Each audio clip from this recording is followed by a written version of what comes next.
Hola. Em, la cantidad de menores de edad que consumen algún tipo de drogas aumenta con el tiempo y Chile no es la excepción. Y las adicciones no vienen solas, pues se asocian a otros trastornos, sobre problemas familiares, sociales, económicos y políticos, que es imposible de desconocer. Es común que veamos o nosotros mismos vivamos los cambios de conducta cuando consumimos algún tipo de droga.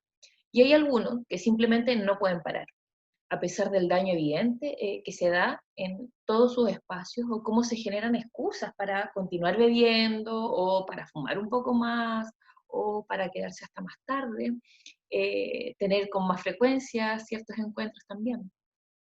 Hola, yo soy Claudia Salas, soy psicóloga, soy neuropsicóloga clínica. Estoy dedicada a la atención de pacientes y a la educación y la capacitación en evaluación neuropsicológica. Y hoy, por invitación de Senda, intentaremos comprender cuáles son los mecanismos neurobiológicos asociados a las adicciones según últimos estudios. Trataremos de hacerlo en un lenguaje muy sencillo eh, para que nos vayamos adentrando en esto que es tan interesante.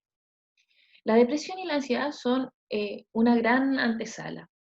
Y también es común que las personas que tengan ideas como que quienes consumen drogas no les importa nada y se preguntan cómo es que no logran controlarse. Pues sí, efectivamente el control se pierde y dejas de ser la voluntad únicamente el criterio al cual apelar, pues hay un cuerpo, hay una biología, hay mecanismos en nuestro cerebro que comienzan a funcionar que no se pueden desconocer. Las drogas activan el sistema de recompensa en el cerebro, liberando mucha dopamina.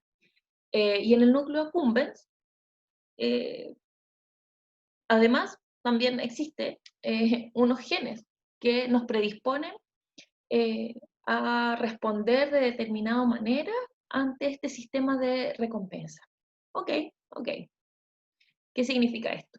Vamos por ello, pero por partes. ¿Ya? Debemos tener claro que el cerebro es plástico. Sus conexiones neuronales se asocian a la experiencia de cada individuo, por lo que no existen dos cerebros iguales eh, y funciona todo el tiempo en modo sobrevivencia y realiza las acciones, nos comportamos según las consecuencias que proyectamos. Y las consecuencias que proyectamos lo hacen muy, muy rápido. Toma las experiencias que aseguran nuestra supervivencia, ¿ya? Pero las drogas, claramente, no son las que aseguran nuestra sobrevivencia. Y eso es porque las drogas, en general, imitan estos sistemas de recompensa, y en algunos casos de forma magnificada, como es el caso de la cocaína. Incluso magnifican, ¿no es cierto?, hasta 8 veces estos sistemas de recompensa, y refuerzan estos sistemas. Y así, la droga se vuelve importante para sobrevivir, al menos esa es la lectura que toma nuestro cuerpo. Incluso más que comer, el sexo, socializar o dormir. Aún se desconocen cuáles son los mecanismos precisos que intervienen, pero sí se sabe que la genética es un elemento clave a considerar. Hace años atrás, un grupo de investigadores implementaron en las ratas un electrodo para la estimulación eléctrica en una zona cerebral que hoy día se conoce como este sistema de motivación y recompensa del que les estoy hablando, o de reforzamiento también, donde la rata podía oprimir literalmente una palanca que activaba un interruptor, y ese interruptor le permitía autoestimularse a través del electrodo. Y era capaz de hacerlo hasta 2000 veces en una hora, ignorando los otros estímulos, como la comida, el agua o el sexo. Las ratas se atrevían a transitar por superficies electrificadas, soportar choques eléctricos dolorosos para conseguir la autoestimulación. Con base en estas observaciones, llegaron a la conclusión revolucionaria para la época, y es que este tipo de conducta estaba impulsada por el placer. Este sistema funciona a modo general así. El inicio es en el área tegmental medial, donde hay unas neuronas que se activan cuando detectan un estímulo de recompensa y liberan dopamina, para llevarlo luego al núcleo accumbens, del que les hablaba antes, que se encarga de adquirir y de evocar comportamientos condicionales. Si se acuerdan de Pavlov, por ejemplo, que salidaba cada vez que había un estímulo que era nada, inicialmente significaba nada, para que vayan buscando ejemplos, ¿no? Luego entra al juego el córtex prefrontal, que integra la información para analizarla y evaluar si determinado comportamiento será o no será evocado. Y esto no se hace solo, porque para eso se conecta con la amígdala, que es una parte muy importante del sistema límbico. Acuérdense que el sistema límbico se asocia con las emociones. Y esta amígdala procesa y almacena reacciones emocionales, para que por último se active el hipocampo. Y el hipocampo es clave en la memoria. Por ahora, se sigue buscando comprender el mapa mental de la adicción y crear mecanismos para evitar que la droga se fije en los disparos neuronales y así no libere dopamina en exceso. Están en eso, están trabajando. Este sistema no funciona para todos igual. Pues sí, si no, todos seríamos adictos. Y de algún modo, todos lo somos, como diría Cerati. Ok, pero ¿hay cerebros que están más expuestos? Pues sí, porque aunque haya exposición reiterada a las drogas, no todos se quedan enganchados, porque existe una predisposición genética, existen experiencias y existen factores ambientales. ¿Por qué digo que todos somos adictos? Solo si te quedaste con esa idea pensando, ¿no? Es porque todos los estímulos comunes liberan dopamina, como el comer, el sexo, el internet, el reconocimiento de otros, solo por decir algunos, ¿no es cierto? Son cosas que nos generan placer como de base. Las personas vamos desarrollando una memoria dopaminérgica.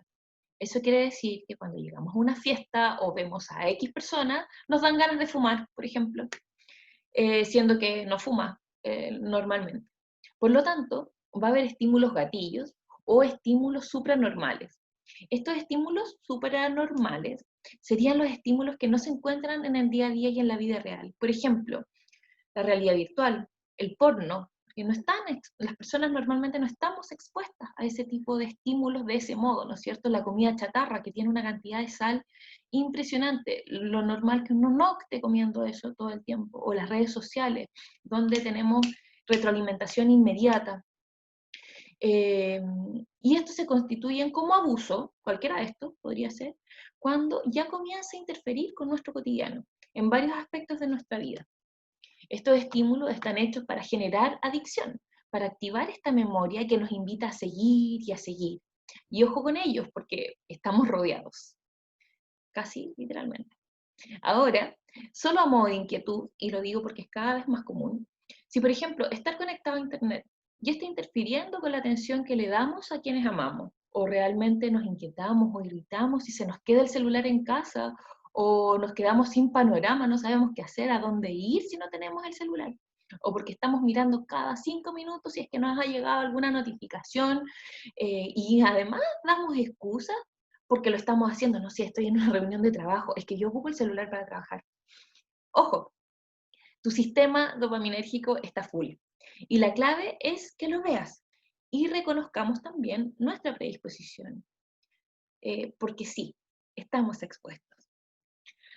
A los niños y a las niñas que consumen algún tipo de sustancia, incluso también hablando de redes sociales, les pasa lo mismo asociado a la droga, ¿no?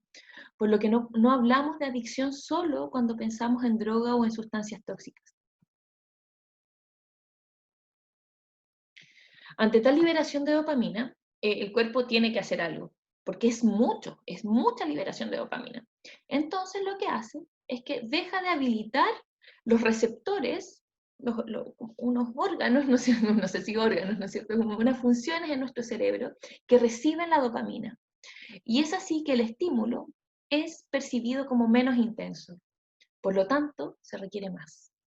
Requiere más dopamina para poder activarla. En cuanto a la genética, vamos a reconocer que el uso de drogas y tóxicos ha estado presente en la historia de la humanidad desde sus orígenes. Y sus factores genéticos incluyen genes predisponentes que hoy sí se conocen. La dependencia en realidad altera la biología química corporal y más aún para el alcohol. El gen asociado se llama FOSB, FOSB, que vendría siendo una especie de interruptor sensible, ya que con pequeñas cantidades se activa. Pero con ciertas drogas se acumula incrementando los niveles del gen descontroladamente. Y se ha descubierto también que bloquear la actividad de FOSB disminuye la necesidad urgente de droga. Esto es un gran descubrimiento. Ahora, sabiendo todo esto, ¿pueden imaginar cómo afecta consumir tóxicos o drogas en cerebros en desarrollo? Veamos. La zona frontal de nuestro cerebro tiene algunas funciones clave. Voy a decir mucho, parece, esta palabra clave, porque les estoy dando como algunos hitos, indicadores para poder reconocer.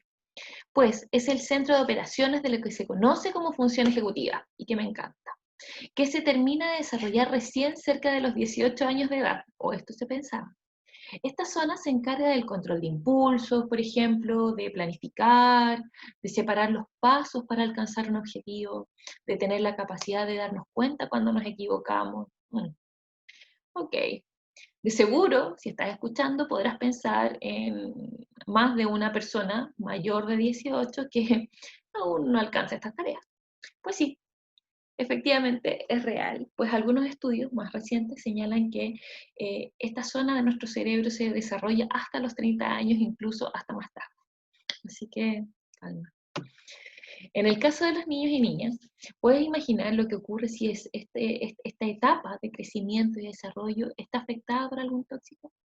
La alteración es significativa.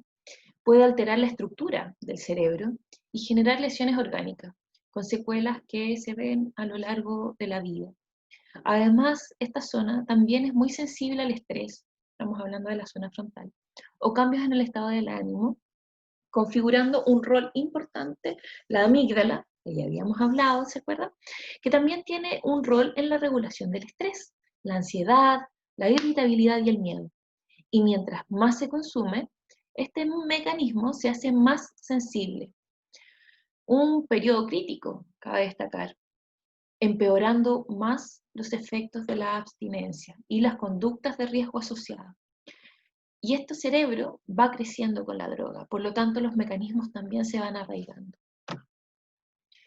En una revista de la Facultad de Medicina de México, señalan que el desarrollo cerebral es un proceso prolongado, complejo y sensible que involucra la interacción de factores genéticos y ambientales, que serían las experiencias, ¿no?, que dan forma al cerebro y en última instancia al comportamiento, proveyendo la oportunidad de modificar continuamente las funciones cognitivas.